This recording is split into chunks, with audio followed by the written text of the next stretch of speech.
Thousands of Ukrainian students gathered in Kiev for a rally against their government's decision to step away from a far-reaching political and economic deal with the European Union.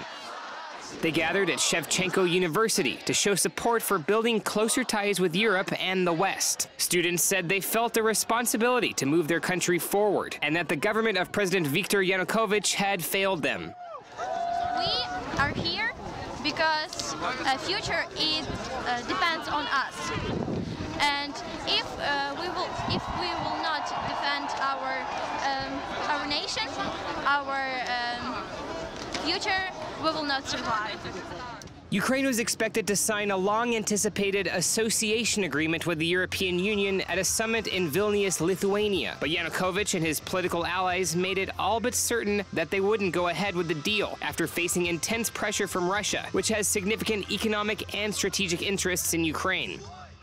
Students, most of whom were born after the fall of the Soviet Union, said they didn't want their country to be under the influence of Moscow. A lot of them don't want to be with Russia. We know the history, and because of this, we don't want to be with it. We think that Europe will be a great chance for us.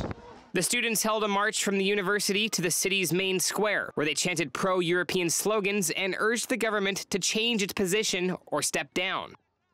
Tens of thousands have attended rallies across the country in recent days, the largest such protests since Ukraine's 2004 Orange Revolution, when hundreds of thousands flooded Kiev and other cities to rail against an election riddled with fraud.